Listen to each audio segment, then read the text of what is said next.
అంటే ఆదం అనే మొద్దలో నుంచే యేసుక్రీస్తు వారి యొక్క శరీరం కూడా వచ్చిందా? yes 100%. దానికి నేను రెఫరెన్స్లు ఇస్తున్నాను. ఆయన రక్తమే వచ్చిందా? yes, ఆదాము రక్తమే యేసులో ఉందనడానికి నేను రెఫరెన్స్లు ఇస్తున్నాను, రాసుకో.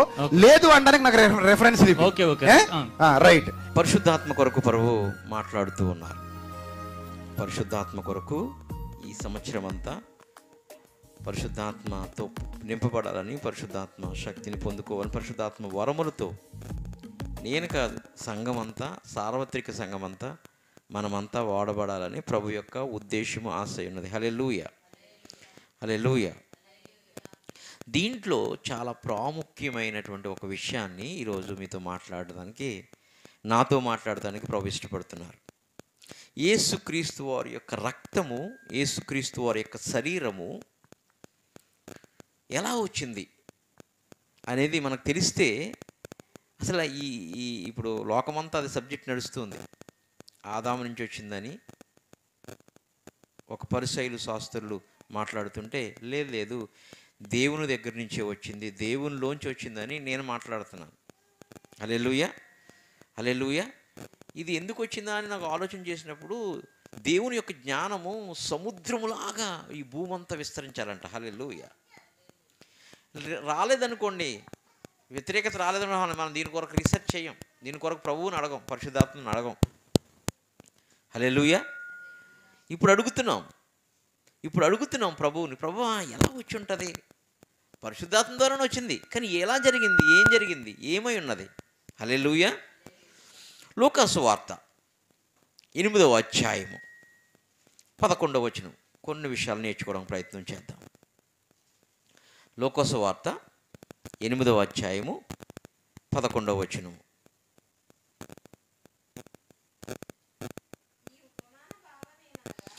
ఈ ఉపమాన భావమేమనగా, ఏంటి విత్తనం ఏంటంట? ఆయన మాటే, లేకపోతే విత్తనం అనేది మాట, ఆ మాట దేవుని యొక్క వాక్యం.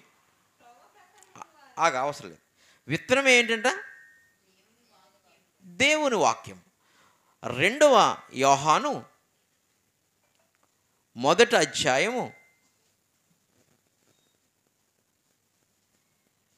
7-8 వచనాలు.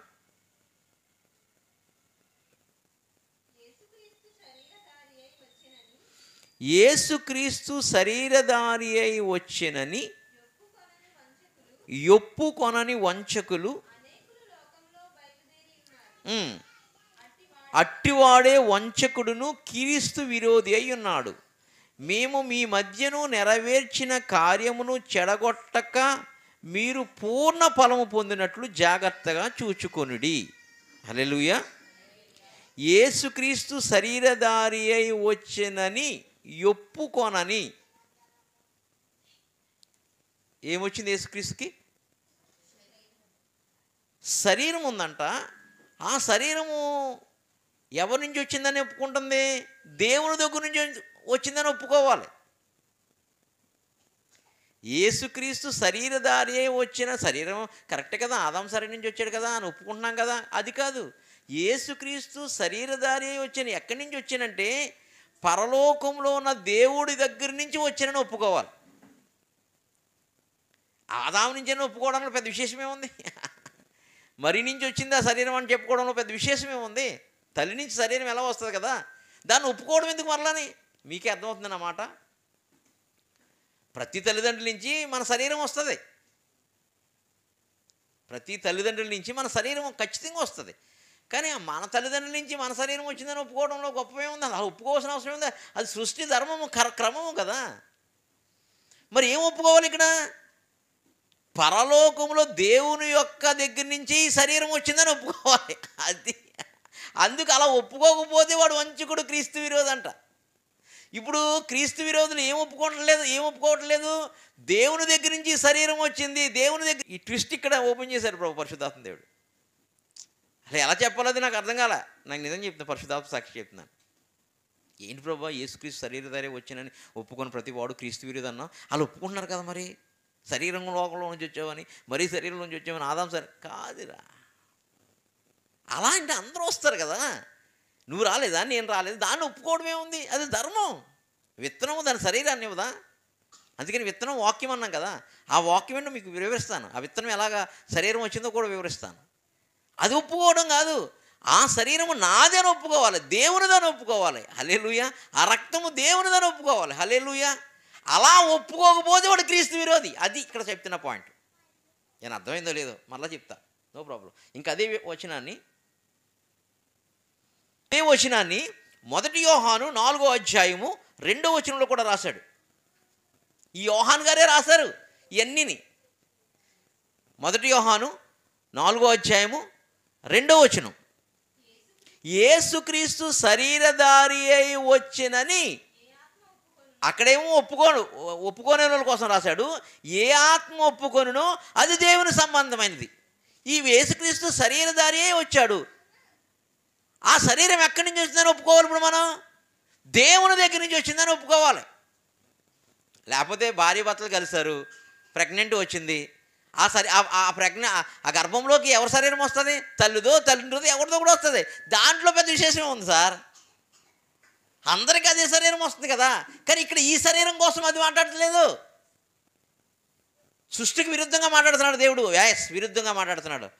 ఏం మాట్లాడుతున్నాడంటే కనుక, సృష్టిలో వచ్చిన శరీరం ఆదాము నుంచి లేకపోతే అబ్రహాం నుంచి వచ్చిన శరీరం, దావీదు నుంచి వచ్చిన శరీరం వేసిదని ఒప్పుకోవడం కాదు. ఇది నా శరీరం అని ఒప్పుకోవాలి. హల్లెలూయా. ఇది నా రక్తం అని ఒప్పుకోవాలి. హల్లెలూయా. అలా ఒప్పుకుంటే, దేవునిదని ఒప్పుకుంటే వాడు దేవుని సంబంధి, దేవునిదని ఒప్పుకోకపోతే వాడు క్రీస్తు విరోధి. ఇక్కడ అర్థమైపోతుంది తేటగా. మరలా 2 యోహాను 1వ అధ్యాయం 7 వచ్చిన మళ్ళీ చూద్దాం. Holy spirit, thank you Jesus, thank you. యేసుక్రీస్తు శరీరధారి అయి వచ్చినని ఒప్పుకొనని వంచకులు అనేకులు లోకములో బయలుదేరి ఉన్నారు. ఇప్పుడు ప్రెగ్నెంట్ వచ్చింది మరియమ్మకి, దాంట్లో శరీరం వచ్చింది. ఆ శరీరం మరియమ్మదని ఒప్పుకోవాలా? ఆదాము నుంచి వచ్చిన శరీరం అని ఒప్పుకోవాలా? అబ్రహాం నుంచి వచ్చిన శరీరం అని ఒప్పుకోవాలా? దావీదు వేరు చిగురు నుంచి వస్తారు కాబట్టి వేరు చిగురు నుంచి వచ్చిన శరీరం అని ఒప్పుకోవాలా? అలా ఒప్పుకుంటే కనుక ఆడెవడంట?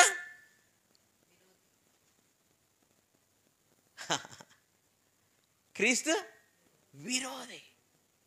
ఆళ్ళ శరీరం రాలే. ఆళ్ళ శరీరం మొత్తం మళ్ళీ ఏసు ఎందుకు పుట్టడం, ఏసు రక్తం ఎందుకు, ఏసు శరీరం ఎందుకు మనం తింటాం? ఈరోజు బల్లారంది కాబట్టి మాట చెప్తాను. హల్లెలూయా. కాబట్టి పరలోకంలో దేవుని యొక్క శరీరము ద్వారా ఈ శరీరం వచ్చింది, వాక్యము ద్వారా వచ్చింది. అందుకనే వాక్యము కృపాసత్య సంపూర్ణుడిగా మన మధ్యన వచ్చి విత్తనమే వాక్యము శరీరం దాల్చిందంట. వాక్యానికి ఏమొచ్చింది? శరీరం వచ్చింది. అది విత్తనంలాగా ఈ గర్భంలోకి వచ్చింది. ఈ గర్భంలోకి, మరీ గర్భంలోనికి. విత్తనం ఎక్కడుందో దానికి ఆ శరీరం కూడా ఉంది కదా. హల్లెలూయా. భార్య భర్త కలిసినప్పుడు భర్త యొక్క కణము భార్య గర్భంలోకి వెళ్ళినప్పుడు ఆ కణంలోనే శరీరం అంతా ఉంది, ప్రాణం అంతా ఉంది, రక్తం అంతా ఉంది, ఆయుష్ అంతా ఉంది, కళ్ళన్నీ ఉన్నాయి, చూపు ఉంది, నోరు ఉంది, ముక్కు ఉంది, అన్నీ ఉన్నాయి. కానీ 9 నెలలు పట్టింది టైం అంతే. హల్లెలూయా. కానీ ఈ విత్తనము పైనుంచి వచ్చింది. వాక్యం అనేది భూమి నుంచి వచ్చిందా, మనుషుల నుంచి వచ్చిందా? పైనుంచి వచ్చింది. నేనే వాక్యమై ఉన్నాను, నేనే దైవమై ఉన్నాను. ఆ వాక్య విత్తనము శరీరాన్ని ఇచ్చాడంతే. వాక్య విత్తనానికి ఆ విత్తనాన్ని లోపల పెట్టాడు. అది ఏ పోలికలో, ఏ బయలాజికల్గా లేదా ఏ సైన్స్ఫిక్గా ఎలా తీసుకున్నా పర్వాలేదు, విత్తనానికి శరీరం వచ్చింది. వాక్యము శరీరధారి అయి కృపా సత్య సంపూర్ణుడిగా మన మధ్య నివసించాను. వాక్యానికి ఏమొచ్చింది? ఇప్పుడు శరీరం వచ్చింది. హల్లెలూయా, హల్లెలూయా. అందుకనే దేవుడు ఆయన పంపుతున్నప్పుడు ఎవరి ఆకారంలో పంపారంట? పాప శరీరాకారములో పంపెను. ఏ ఆకారంలో? చదవండి. రోమీయుల రాసిన పత్రిక 8వ అధ్యాయం 4వ వచనం. రోమీయుల రాసిన పత్రిక 8వ అధ్యాయం 4వ వచనం. 8:4 బిడ్డ. దేవుడు తన మరి కుమారునా, ఆదాం కుమారునా, అబ్రహాం కుమారునా? దావీదు కుమారుడినా? మరి దావీదు కుమారుడు అబ్రహాం కుమారుడు పిలువబడ్డాడు. ఆ పాప శరీరాకారం ఎవరికుంది? మనుషులకేముంది. హల్లెలూయా. దేవుడు తన సొంత కుమారుణ్ణి పాప శరీరాకారముతో పంపి ఈ ఆకారం ఏంటంట? పాపం ఉంది కాబట్టి దీన్ని పాప శరీరం కాబట్టి ఈ ఆకారంలో పంపించాడు. కానీ పాపంతో పంపించాడా? హలో, పాపంతో పంపించాడా? ఆకారం మనిషి, దేవుడు కూడా మనిషిని ఆకారంలో వచ్చాడు. దేవుడు ఎవరి ఆకారం వచ్చాడు? మనిషి ఎవడు? పాపి, పాప శరీరాకారంలో అని రాస్తున్నాడు అక్కడ. అసలు ఆదాం పాపం చేశాడు ముందు? చేయలేదు. అందుకని ఆదాం కొరకు దేవుడు ఏం చెప్పాడు? నా పోలికలు అన్నాడు. హల్లెలూయా. అంటే నా ఆకారంలో వాణ్ణి చేశాడు. అంటే దేవుడు ఆకారంలో ఎవరిని చేశాడు? ఆదాముని చేశాడు. ఆదాం ఏమైపోయాడు? పాపం అయిపోయాడు. ఆదాం ఏంటి అవ్వండి, మనం అందరం పాప శరీరాకారంలో వచ్చింది. ఇప్పుడు ఆ దేవుడు తన ఆకారంలో ఆయన చేసినప్పుడు పరిశుద్ధుడిగానే ఉన్నాడు పాపం వచ్చే వరకు కూడా. కానీ ఇప్పుడు ఎప్పుడైతే పాపం వచ్చిందో పాప శరీరాకారం అనే కొత్త పదాన్ని పరిశుద్ధాత్మ దేవుడు ఇక్కడ పౌలు చేత రాపిస్తున్నాడు. ఇప్పుడు పాప శరీరాకారం అయిపోయింది తప్ప నా పోలికలో ఉన్న ఆకారంలో అంటాడా? ముందు రాపించగలుగుతాడు. ఇప్పుడు ఎందుకు? పాపం వచ్చేసింది కాబట్టి. అప్పుడు ఆదికాండంలో ఏం రాపించాడు? నా పోలికలో.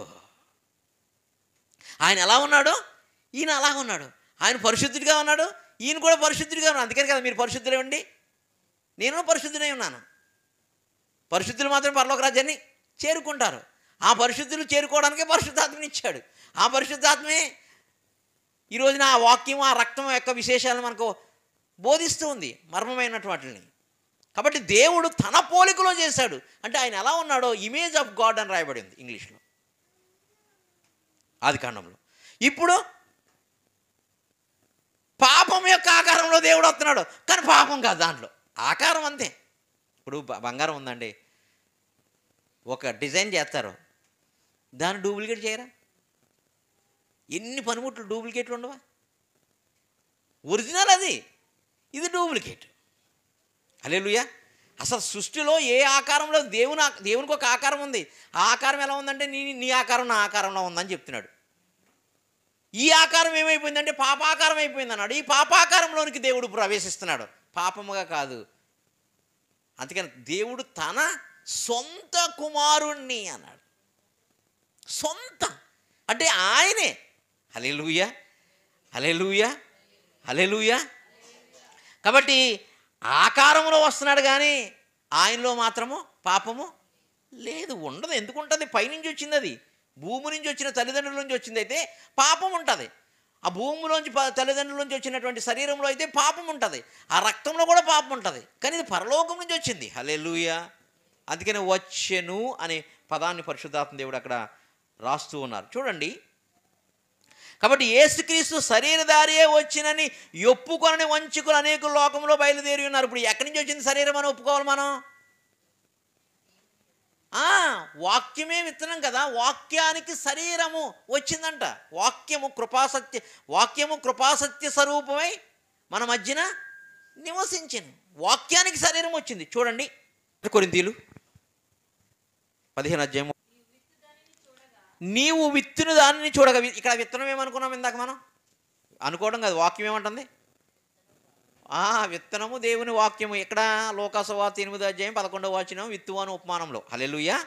ఇక్కడ కొరింథీయులు ఆ విత్తనం కోసం చెప్తున్నాడు. చాలా గోధుమ గింజ యేసుప్రభు ఇక్కడ గోధుమ గింజ అయినా సరే, మరి ఏ గింజ అయినా, అందుకనే చాలా గింజలు ఉన్నాయి, కానీ గోధుమ గింజ అయినా సరే, మరి ఏ గింజ అయినా సరే, యేసుప్రభు అయినా సరే, ఎవడైనా సరే. హల్లెలూయా. నేను మా అమ్మ నాన్న కలయిక ద్వారా ఒక విత్తనం ద్వారా మా అమ్మ గర్భంలోకి వస్తే, ఆ గర్భంలో మా అమ్మ శరీరం రాదు, మా అమ్మ నాకేం శరీరం ఇవ్వదు, ఆ విత్తనమే శరీరానికి వస్తుంది, ఆ విత్తనంలోంచి శరీరం వస్తుంది. అర్థమవుతుందన్నమాట. రీసెంట్గా నేను బీరపాదులు విత్తాను. హల్లెలూయా. పాదు కనిపించింది నాకు, విత్తనమే కనిపించింది, ఎండిపోయిన విత్తనం. హల్లెలూయా. అది నాటాం, నీళ్ళు వేసాం, నీళ్ళు కూడా వేయలేదనుకో, వర్షం వచ్చింది, దానికి అదే మొలిసింది, దానికి శరీరం వచ్చింది ఇప్పుడు. హల్లెలూయా. అలాగా యేసనే గోధుమ గింజ అయినా సరే, మరి ఏ ఇతర మన ప్రపంచ దేశాల్లో ఉన్న ఏ వంశంలోంచి పుట్టినవాడైనా, ఏ గోత్రంలోంచి పుట్టినవాడు, ఏ మతం, ఏ కులం, ఏ జాతి, ఏ వర్ణం, ఏ భాషలో పుట్టినవాడైనా సరే ఆ విత్తనానికి గింజ అయినా సరే, చదవండమ్మా, మామూలు గింజనే విత్తుతున్నావు, పుట్టబోవు శరీరమును విత్తటం లేదు. మరి ఎక్కడుంది ఆ శరీరం? విత్తనంలో ఉంది. ఆ విత్తనానికి నీరు, సూర్యుడు కలిసినప్పుడు ఆ విత్తనం మొలకెత్తుతుంది. పరిశుద్ధాత్మ అగ్ని, పరిశుద్ధాత్మ శక్తి ఈ మరీ గర్భంలోనికి ఆ విత్తనం ద్వారా వచ్చినప్పుడు ఆ విత్తనం మొలకెత్తింది. ఆ విత్తనం పేరు గోధుమ గింజ. యేసు యొక్క శరీరం అక్కడ మొలకెత్తింది. హల్లెలూయా. ఏమైనా అర్థమైంది నా మాటలో? గింజ ఒట్టి విత్తనాన్ని విత్తుతున్నాం, కానీ శరీరాన్ని విత్తట్లే. అది గర్భంలో అయినా సరే, భూగర్భంలో అయినా సరే. నేను 2 గర్భాల కోసం మాట్లాడుతున్నాను. భూమిలో విత్తనం కోసం మాట్లాడుతున్నాను, ఈ గర్భంలో కోసం మాట్లాడుతున్నాను. ఇదే గర్భాన్ని మళ్ళీ పోలుస్తూ పరిశుద్ధాత్మ ఏ వాక్యం అనే విత్తనాన్ని మరీ గర్భంలో విత్తినప్పుడు ఆ పరిశుద్ధాత్మ ద్వారా, ఇప్పుడు భూమిలో విత్తిన, భూగర్భంలో విత్తిన విత్తనం ఉంది, బీర మొక్క, బీర విత్తనం. దానికి నీళ్ళు లేకపోతే మొలుస్తుందా? నీ ఎండ లేకపోతే మొలుస్తుందా? చచ్చిపోతుంది. పరిశుద్ధాత్మలోను అగ్నిలోను బాప్తిజం ఇవ్వాలి. హల్లెలూయా. పరిశుద్ధాత్మలోను అగ్నిలోను. ఈ పరిశుద్ధాత్మ అగ్నికి ముందేముంది? నీరుంది కదా. నీటి తర్వాత పరిశుద్ధాత్మలోను అగ్నిలోను ఇవ్వాలి. ఈ విత్తనము ఈ భూమిలో, భూగర్భంలో పాతిన విత్తనానికి మొదట నీళ్లు, గాలి అనే పరిశుద్ధాత్మ, అగ్ని అనేటువంటి సూర్యుడు, ఈ 3 వస్తున్నాయి. హల్లెలూయా. ఈ విత్తనం ఏది? బీరగింజ విత్తనం కోసం, భూగర్భంలో, భూమిలో, మట్టిలో విత్తిన విత్తనం కోసం చెప్తున్నాను నేను. ఆ విత్తనానికి మొదట నీళ్లు, తర్వాత గాలి, తర్వాత గాలి ఏం చేస్తే ప్రాణాన్ని పోస్తుంది. ఈ గాలికే ప్రాణం పోసి బతికించేస్తే పరిశుద్ధాత్మ గారి ఎంత బతికిస్తుంది. మళ్ళీ మరీ నుంచి ఏదో రావాలి, మరీ నుంచి ఏదో తీసుకోవాలి. ఎందుకు వచ్చిన మాటలేండి? హల్లెలూయా. హల్లెలూయా. ఇప్పుడు విత్తనం ఒట్టిగా విత్తాము, దాని తల్లిని కూడా పట్టుకొచ్చి విత్తుతున్నామా? ఇప్పుడు బీరగింజ ఉందండి, కొబ్బరికాయ ఉంది, మనం సూద తీసాం, సూద వేస్తాం కదా మనం ఇలాగా కట్టి, దాంట్లో భూమిలో పాతాం మొక్క, నీళ్ళు వేస్తాం పళ్ళెం కట్టేసి, అది మొలుస్తుంది. దానికి ఏం కావాలి? నీరు, గాలి, అగ్ని, సూర్యుడు. నీరు, గాలి, అగ్ని. నీటి బాప్తిస్మము, పరిశుద్ధాత్మ గాలి, పరిశుద్ధాత్మ అగ్ని, పరిశుద్ధాత్మ 3 అవసరమైనాయి. అప్పుడు దీనికి ఈ కొబ్బరి చెట్టు కానీ, బీర చెట్టు, ఆ కాయ విత్తనానికి లేదు ఒక్కటి ఒంటరిగా ఉంది, భూమిలో పోతాము, తల్లి నువ్వు రాని ఈ కొబ్బరి చెట్టుని తీసుకెళ్తావు కదా, తీసుకెళ్తావా ఏమా? తీసుకెళ్తావా? లేదు నువ్వు వచ్చి నీ వేర్లతోటి, ఏంటి కొబ్బరి చెట్టు అది మొలనంటుంది, నీ వేర్లతోటి దీనికి కొంచెం బొడ్డుతోడి రావాలంటదా? హల్లెలూయా. ఈ కొబ్బరి చెట్టు ఇక్కడే ఉంటుంది, కానీ కాయ ఎక్కడ కడతాం? మీ ఇంటి ముందు కడతాం, పళ్ళెం, అది మొలుస్తుంది. బీరపాదు తోటలో కోసిన కాయ ఎండబెట్టి మీ ఇంటి ముందు కానీ మళ్ళీ ఇంకో చోట ఎక్కడో పాతావు, అది మొలుస్తుంది. హల్లెలూయా. మా తల్లి రాకపోతే నేను మొలవనంటదా? మా తల్లి శరీరం నాకు కావాలంటదా? మా తల్లి రక్తం నాకు కావాలంటదా? హల్లెలూయా. అందో. ఎందుకంటే విత్తనానికి శరీరాన్ని ఆయన ఇస్తాడు. క్రీస్తుకి లోపల శరీరాన్ని ఇచ్చాడు. అది ఆదాము శరీరం కాదు, అవ్వ శరీరం కాదు, మరియ శరీరం కాదు, ఏ ఒక్కడ శరీరం కాదు, ఇది నా శరీరం, నేను కన్నాను అంటున్నాడు. అందుకే దేవుడు ఎవరికన్నాడు?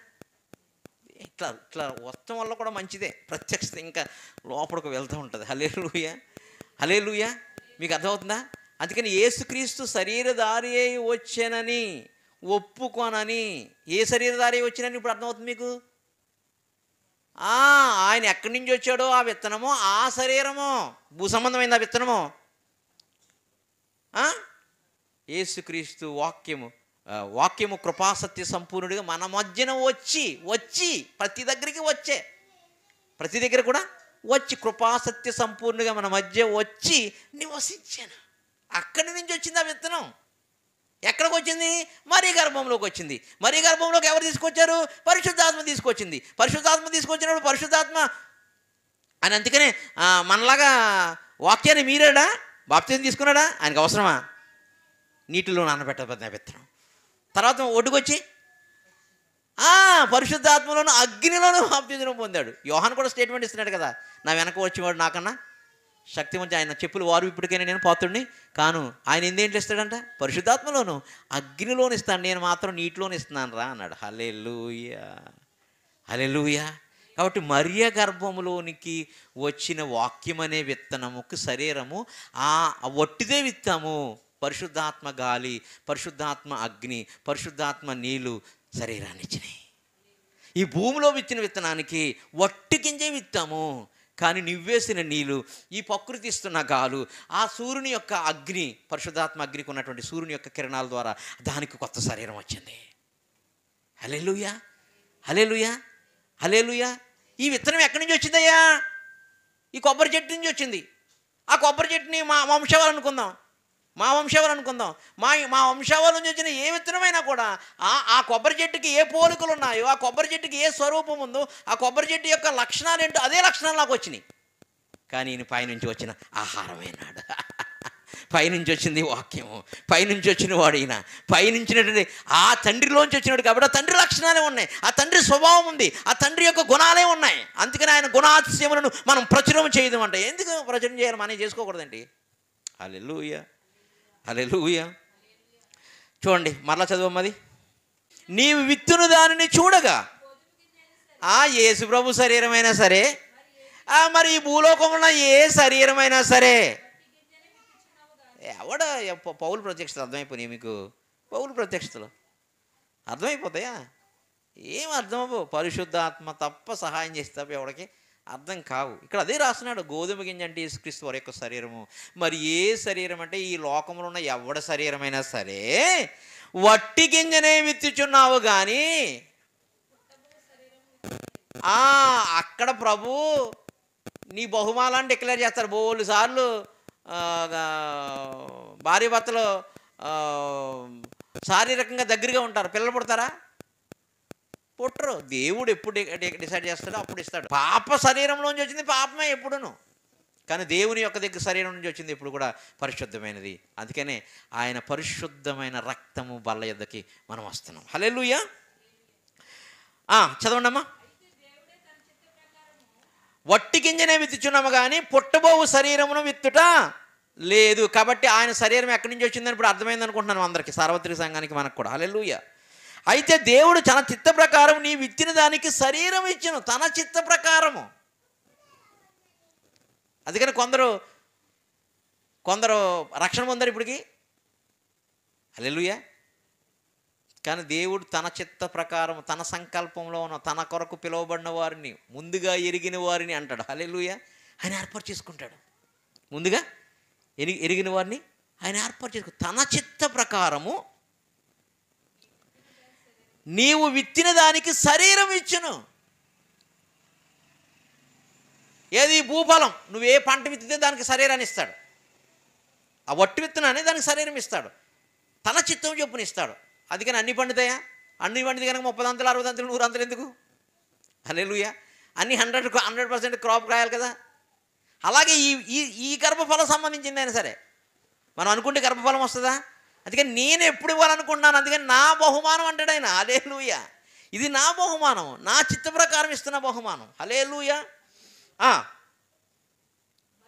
మరియు ప్రతి విత్తనమునకును ఏంటమ్మా? దాని శరీరం. ఈ భూ సంబంధమైన వాటికి భూ సంబంధమైన శరీరం వచ్చింది, పరలోకం నుంచి వచ్చిన వాక్యం అనే విత్తనం. అందుకనే ఆది యందు వాక్యముండును, వాక్యము దేవుడే ఎండును, వాక్యము విత్తనమై మరియ గర్భంలోనికి పరిశుద్ధాత్మ నీరు ద్వారా, అగ్ని ద్వారా, ఆత్మ ద్వారా వచ్చినాడు. హల్లెలూయా, హల్లెలూయా, హల్లెలూయా. ప్రతిదానికి మళ్ళీ చదవండమ్మా. అయితే దేవుడు తన చిత్త ప్రకారం నీ విత్తిన దానికి శరీరం ఇచ్చును, మరియు ప్రతి విత్తనమునకును దాని దాని శరీరము ఇచ్చుచున్నాడు. మాంసమంతయు ఒక విధమైనది కాదు. యేసుక్రీస్తు మాంసము రక్తము ఒక విధమైనది కాదు, మనందరిది ఒకే విధమైనది.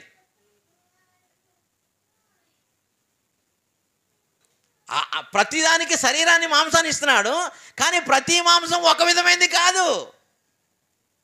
దేవుని యొక్క మాంసము, అందుకని నా మాంసం తినమన్నాడా యూదులతో సవాసు, నా మాంసం తినండి, నా రక్తం తాగండి అన్నాడు. ఇదేంటో బాబు, కోడి మాంసం, గొర్రె మాంసం, అన్ని మాంసాలు తినేసేటప్పటికల్లా హల్లెలూయా. కానీ యేసుప్రభు రక్తం ఏంటంటే పరలోకం నుంచి వచ్చిన రక్తము, పరలోకం నుంచి వచ్చిన మాంసము. నన్ను తిన్నవాడు నిత్య జీవం పొందుకుంటాడు. హల్లెలూయా, హల్లెలూయా. మరి ఈ మాంసాలంటే మొదటి ఆదాము నుంచి వచ్చిన వాళ్ళు ప్రాణులు. ఎందుకు? మొదటి ఆదాము జీవించు ప్రాణి, ప్రాణి ప్రాణి ప్రాణి.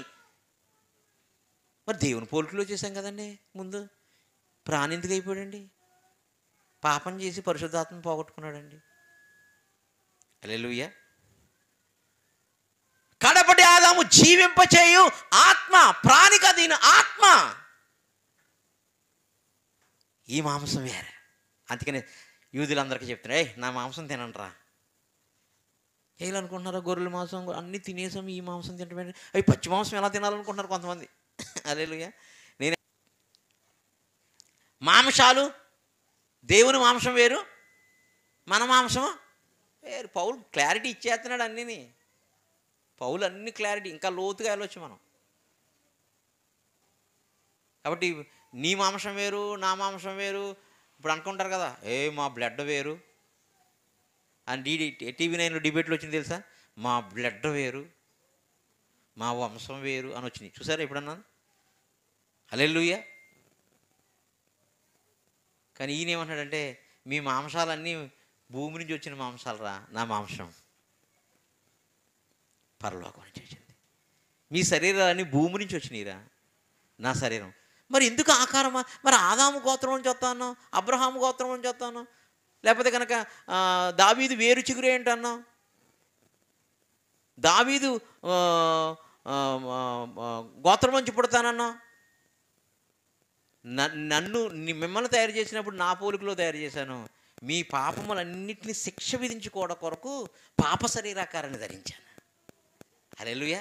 ఎందుకు శరీరాకారం? చూడండి, ఇందాక చదివాం కదా మనం, రోమీయుల రాసిన పత్రిక 8:4 అక్కడ అది అలా ఉంచండి. ఎందుకు పాప శరీరాకారంతో పంపించాడు? పాప శరీరాకారం అంటే మన ఆకారంతో వచ్చాడు అంతే. అంటే ఏంటి? మహిమను విడిచిపెట్టి వచ్చాడు సార్. మాంసం అదే మాంసం, మహిమ లేదంతే. రక్తం అదే రక్తం, మహిమ లేదంతే. హల్లెలూయా. రోమీయుల రాసిన పత్రిక 8:4 దేవుడు తన సొంత కుమారుని పాప శరీరాక, ఎవరి కుమారుని? సొంత బ్లడ్. ఇప్పుడు జెర్మియా కోసం ఏం చెప్తాను నేను? నేను కన్నాను, నా డిఎన్ఏ ఉంటుంది అంటాను. హల్లెలూయా. నాకులాగానే ప్రసంగం చేస్తాడు అంటాను, నాకులాగానే మాట్లాడతాడు అంటాను. హల్లెలూయా. నా రక్తం రైదు అంటాను. హల్లెలూయా. ఎందుకు? నా కొడుకు కాబట్టి. ఇప్పుడు దేవుడు యేసుప్రభు ఎలా వచ్చాడు? దేవుని కుమారుడుగా వచ్చాడు. సొంత కుమారుడు అన్నాడు. అంటే ఆదాం కుమారుడనా? అబ్రహాం కుమారుడనా? దావీదు కుమారుడనా? మరీ కుమారుడనా? లేదు. విత్తేటప్పుడు వట్టి విత్తనాన్ని విత్తుతున్నారు. ఈ భూ సంబంధమైన విత్తనాల కోసం మాట్లాడాను ఆల్రెడీ. అది పరలోక సంబంధమైన విత్తనం, వాక్యమే విత్తనం. హల్లెలూయా. వాక్యమే విత్తనం. ఆ శరీరం, మరి దానికి ఈ ఆకారాన్ని ఎందుకు ఇచ్చామంటే, పాప శరీరాకారముతో పంపి ఆయన శరీరమందు పాపులైన మనందరి పాపమునకు శిక్ష విధించడానికి. హల్లెలూయా, హల్లెలూయా. ఈ పాప శరీరాకారం ఎందుకు పంపించాడు? మన పాపాల కొరకు శిక్ష విధించడానికి. అందుకని ఆయన వదిలినప్పుడు, ఆయన వచ్చేటప్పుడు ఎలా వచ్చాడంట? తన మహిమను రిక్తునిగా చేసుకుని, తన సన్నిధిని, తన మహిమను, అనుకున్నటువంటి సమస్తాన్ని రిక్తునిగా చేసుకుని సామాన్యమైన వ్యక్తిగా వచ్చాడు ఇక్కడ. హల్లెలూయా. మన పాపం ఆయన మీద వేసుకుని పాపిగా మార్చబడ్డాడు, వేసుకుని. అందుకని ఆయన పాపి కాదు. హల్లెలూయా. ఆయన శరీరంలో పాపమే ఉండదు, ఎందుకంటే అది పరలోకంలో చచ్చిన శరీరం, అది పరలోకంలో చచ్చిన రక్తము. ఎలా చెప్తున్నావయ్యా? విత్తనం విత్తేటప్పుడు ఒట్టిదే విత్తుతామయ్యా. ఆ విత్తనం ఎక్కడి నుంచి వచ్చిందో తెలుసుకోవాలయ్యా. పరలోకం నుంచి దిగి వచ్చిన ఆహారం నేనేనయ్యా. హల్లెలూయా. పరలోకం నుంచి వచ్చిన వాడిని నేనేనయ్యా. హల్లెలూయా. ఆది అంది వాక్యం, వాక్యము దేవుడై ఉన్నాడయ్యా. వాక్యం దేవుడై ఉన్నాడు. ఆ దేవుడిని వాక్యముగా విత్తనముగా మలిచి పంపించాడయ్యా. మరి తండ్రి అనే చెట్టు ఎక్కడ ఉందయ్యా? పరలోకంలో ఉందయ్యా. హల్లెలూయా. తండ్రి చెట్టు లేకుండా కనుక విత్తనానికి దాని యొక్క శరీరము తనకు ఉన్నటువంటి రూపురేఖలన్నీ ఆ విత్తనానికి ఎలాగైతే కొనుక వస్తాయో, ఏ విత్తనం విత్తితే ఆ విత్తనానికి శరీరం ఉండదు. విత్తనం ఒట్టి విత్తనం విత్తనం. అలాగే దేవుని యొక్క వాక్యం అనే విత్తనాన్ని కూడా మరియ గర్భంలోనికి నీళ్ళ ద్వారా, ఆత్మ ద్వారా, అగ్ని ద్వారా పంపించినప్పుడు దేవుని యొక్క శరీరమే, దేవుని యొక్క రక్తమే, దేవుని యొక్క ఆత్మ, దేవుని యొక్క శక్తి ఆయనలో నిలిచి ఉంది. అందుకని మరియ గర్భంలో ఉన్న శిశువుని చూసి ఎవరు గొంతులేస్తున్నారు? ఎందుకు? ఆయన కూడా పరలోకం నుంచి దిగి వచ్చిన ఆత్మ అయి ఉన్నాడు. హల్లెలూయా. హల్లెలూయా. ఒకరు బాబోయ్ వచ్చినప్పుడు నువ్వు నీకోసమే వెయిటింగ్ అని గొంతులు వేస్తున్నాడు. ఈయనకి ఇంకా శరీరం వచ్చిందా? ఎవరికి వచ్చిందా? ఆమెకేమో 6 నెలలో 5 నెలలను, ఈమెకు మొదటి నెల ముందే కదా బాప్తిస్మం ఇచ్చే యోహాను వచ్చి కలుసుకున్నది. మరి 6 నెలల ముందేనప్పుడు ఈమెకేమో నెల, ఎన్నో నెల మరియ గారికి? మొదటి నెల కదా. హల్లెలూయా. మరి మొదటి నెలలో అసలు ఈ విత్తనానికి ఏమన్నా కళ్ళు వస్తాయా? చెవులు వస్తాయా? మాట వస్తుందా? చేతులు వస్తాయా? అసలు వింటదా? అమ్మ చెప్పాలి. ఏం కనపడవు. కానీ విత్తనము వాక్యమైంది, వాక్యము దేవుడై ఉన్నాడు. ఆ వాక్యాన్ని ఆయన స్తుతిస్తున్నాడు. హల్లెలూయా. ఆల్రెడీ లోపల శరీరం లోపల ఆ విత్తనం లోపలే శరీరం ఉంది, ఆ విత్తనం లోపలే ప్రాణం ఉంది, ఆ విత్తనం లోపలే రక్తం ఉంది, ఆ విత్తనం లోపలే మాంసం ఉంది. హల్లెలూయా. అందుకనే దావీదు కాడు సొలొమోను అంటాడు, చోళాలి గర్భములో ఎముకలు ఎరుగు ఎలాగైతే ఎదుగుతాయో ఎవడో తెలియదంట. చోళాల గర్భంలో ఎముకలు అని పై కింద వచ్చిన అంటాడు, కింద స్వరక్తం ఇచ్చి, మరే రక్తము కాదు, అవ్వ రక్తము కాదు, ఆదాము రక్తము కాదు, ఏ మనుషుని రక్తము కాదు, దేవుడు తన స్వరక్తము. అంటే నేను దేవుడిని అనుకుందాం కాసేపు, నేను దేవుడిని కాదు, నేను దేవుడిని అనుకుందాం కాసేపు. నా స్వరక్తం ఇచ్చాను. ఎవరిని సంపాదించాను? సంఘాన్ని సంపాదిస్తున్నాడంట. ఎక్కడి నుంచి వచ్చింది ఈ విత్తనము? ఎక్కడి నుంచి వచ్చింది ఈ మాంసము? ఎక్కడి నుంచి వచ్చింది ఈ రక్తము? దేవునిలోంచి వచ్చిన విత్తనం. ఎవరిలోకి వచ్చింది? మరిలోకి వచ్చింది. ఆ ఒట్టి విత్తనానికి శరీరం ఎక్కడిది? విత్తనంలోనే ఉంది శరీరం, విత్తనంలోనే ఉంది ప్రాణం, విత్తనంలోనే ఉంది రక్తం. పిచ్చోడా, ఎక్కడి నుంచి వస్తుందండి విత్తనం? ఏ విత్తనం ఇచ్చినా ఒట్టి విత్తనం ఇస్తాం. దానికి శరీరము, మాంసము అన్నీ ఆయన అనుగ్రహిస్తాడు తన చిత్తము చెప్పున. ఇక్కడ కూడా పాప శరీరకాన్ని ఎన్నుకున్నాడు దేవుడు. ఒక సమయం వచ్చింది, యుక్త కాలంలో దేవుణ్ణి విత్తాలనుకున్నాడు. ఎవరు ఎక్కడ విత్తాలనుకున్నాడు? మరియ గర్భంలో విత్తాలనుకున్నాడు. ఆయనకు జగత్ తెలిసినవాడు కాబట్టి యెషయా గ్రంథంలో రాశాడు 7వ అధ్యాయంలో, మరియ గర్భంలో నేను కుమారుని ప్రవేశపెట్టబోతున్నానని. హల్లెలూయా. ఎలా ప్రవేశపెట్టబోతున్నాడో కొత్త నిబంధనలో రివీల్ చేస్తున్నాడు. పరిశుద్ధాత్మ ద్వారా అన్నాడు. పరిశుద్ధాత్మ ఏమేమి తీసుకొస్తుంది? ఒక విత్తనానికి నీళ్లు, ఒక విత్తనానికి గాలి, ఒక విత్తనానికి అగ్ని. ఎలాగ అవసరమో నీటి బాప్తిస్మము, పరిశుద్ధాత్మ బాప్తిస్మము, అగ్ని బాప్తిస్మము అవసరమే. ఆ 3 కలిగినటువంటి వ్యక్తి మరియ గర్భంలోకి వచ్చి ఆ విత్తనాన్ని ఎదిగింపచేశాడు, శరీరం ఇచ్చాడు, ఫలింపచేశాడు, రక్తం ఇచ్చాడు, మాంసం ఇచ్చాడు, అన్నీ ఇచ్చాడు. అది పరలోకం నుంచి వచ్చిన విత్తనము. విత్తనం పేరు వాక్యము. వాక్యము దేవుడై ఉన్నాడు. ఆది వాక్యము దేవుడై ఉన్నాడు. దేవుని విత్తనానికి దేవుని లక్షణాలు వస్తాయి. మనిషి విత్తనాలకి మనిషి శరీరం వస్తుంది, మనిషి పాపం వస్తుంది, మనిషి రక్తం వస్తుంది. హల్లెలూయా. అందుకని ఎప్పుడైనా అంటాడో, నేను నా తండ్రి చిత్తము చేయడానికి వచ్చినాను, నా తండ్రి చిత్తం చేయడానికి వచ్చినాను. మీరు అపవాది సంబంధులు, సర్ప సంతాన సంబంధులు కాబట్టి మీరు వాడి ఆలోచనలు కలిగి ఉన్నారు. మీరు అబ్రహాము సంబంధులా? కాదు. అబ్రహాము నన్ను వెంబడించాడు, నా చిత్తం చేయడానికి వచ్చాడు. మీరు అబ్రహాం సంబంధులు కూడా కదన్నాడు. హల్లెలూయా. హల్లెలూయా. కాబట్టి దేవుడు తన స్వరక్తం ఇచ్చి, మరి రక్తం అంటారేంటి? ఆదాము రక్తం అంటే తెలివి లేదా? మనకి బుద్ధి లేదా? జ్ఞానం లేదా? దేవుడు తన స్వరక్తం ఇచ్చి. హల్లెలూయా. ఇప్పుడు ఎవడన్నా కొడుకు నాకు పుట్టలేదని అనుకుంటున్నారు. మొన్న ఎక్కడో DNA చేసుకుంటున్నారు. ఎవరో ఆయన పేరేంటి, విజయసాయి రెడ్డిలో డిఎన్ఏ టెస్ట్ చేస్తే ఎవరికి పుట్టాడో తెలిసిపోద్దంట. హల్లెలూయా. ఎవరికి పుట్టాడో తెలిసిపోతుంది. అంటే ఎవరి నుంచి ఆ రక్తం వచ్చిందో కూడా, ఎవడికి తండ్రో కూడా, ఆది యందు వాక్యం ఉండెను, వాక్యము దేవుడైన, వాక్యము శరీరధారి కృపాసత్య సంపూర్ణుడిగా మన మధ్యన గర్భంలోంచి వచ్చి వచ్చాడు బయటికి. హల్లెలూయా. ఎవరిది డిఎన్ఏ ఇది? తండ్రిది. ఎవరిది రక్తం ఇది? తండ్రిది. ఎవరిది మాంసం ఇది? తండ్రిది. తండ్రి చిత్తం చేయడానికి, తండ్రి వాక్యాలు నెరవేర్చడానికి ఈ భూమి మీద ఎవడో లేడు. నేనే తండ్రిగా, తండ్రే కుమారుడుగా పుట్టాడంతే. మళ్ళీ తండ్రి వేరు కుమారుడు వేరు అనుకోకండి. తండ్రే కుమారుడుగా పుట్టాడు. ఆయనే నేను అని యెషయా గ్రంథంలో సాక్ష్యం ఇస్తున్నాడు. నేనే ఆయనను అని చెప్తున్నాడు. హల్లెలూయా. కాబట్టి ఏమంటున్నాడు అక్కడ? దేవుడు తన స్వరక్తం ఇచ్చి సంపాదించిన, మరి ఇంకంత క్లారిటీగా ఉంటేనే మరి రక్తం, ఆదాము రక్తం అని చెప్పడం ఏంటి? సిగ్గుమాలిన పనులు కదా ఇవి. దేవుడు తన స్వరక్తం ఇచ్చి సంపాదించిన తన సంఘమును కాయుటకు పరిశుద్ధాత్మ మిమ్మును దేవుని యందు అధ్యక్షులుగా, ఎవరిని? నన్ను నిన్ను ఎవడైతే కనుక ఉంటాడో వాళ్ళంది. పరిశుద్ధాత్మ మిమ్ములను అధ్యక్షులుగా దేని యందు. హల్లెలూయా. హల్లెలూయా. సరే, దేవునికి స్తోత్రం. కాబట్టి దేవుని పని కూడా మీరు చేయాలి. రండి ఇప్పుడు 1 కొరింథీయులు 15వ అధ్యాయం. నేను ముగిస్తాను ఇక.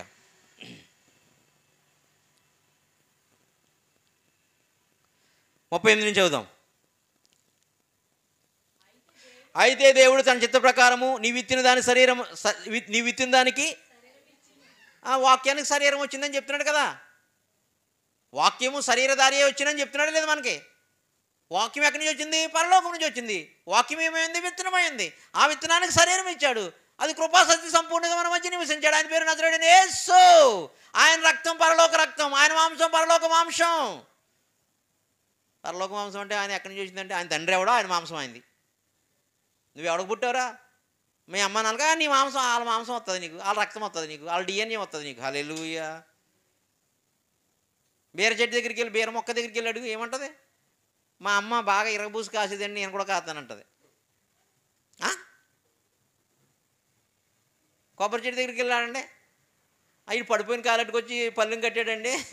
అసలు ఇది నేను కాయలే కాయను, ఏదో ఎప్పుడు కాచాను, ఇది ఏరుకుంటాకు వచ్చి నన్ను దొంగతనం చేసేట్టుకు వచ్చి పట్టాడు. కాబట్టి నేను కాసే చెట్టుని కాదు, అందుకని కాయలు మాత్రం కాయను, గొడ్డు చెట్టుగానే ఉంటుంది అంటది. హల్లెలూయా. హల్లెలూయా. కానీ వాక్యం అలా కాదు. వాక్యం విత్తనమే ఉంది. వాక్యం దేవుడై ఉన్నాడు. దేవునికి శరీరం ఉంది. శరీరం లేకుండా విత్తనంలా వచ్చాడు. ఇప్పుడు విత్తనం లోపల శరీరం ఉంది, విత్తనం లోపల మాంసం ఉంది, విత్తనం లోపల రక్తం ఉంది, విత్తనం లోపల ఆత్మ ఉంది. హల్లెలూయా. ఆ విత్తనం వాక్యమే ఉంది. వాక్యము దేవుడై ఉన్నాడు. చూడండి, నీ విత్తన దానిని శరీరం ఇచ్చుట మరియు ప్రతి విత్తనమునకు దాని శరీరము, యేసుక్రీస్తు శరీరం వేరు, మన శరీరం వేరు, ఇచ్చిచున్నాడు.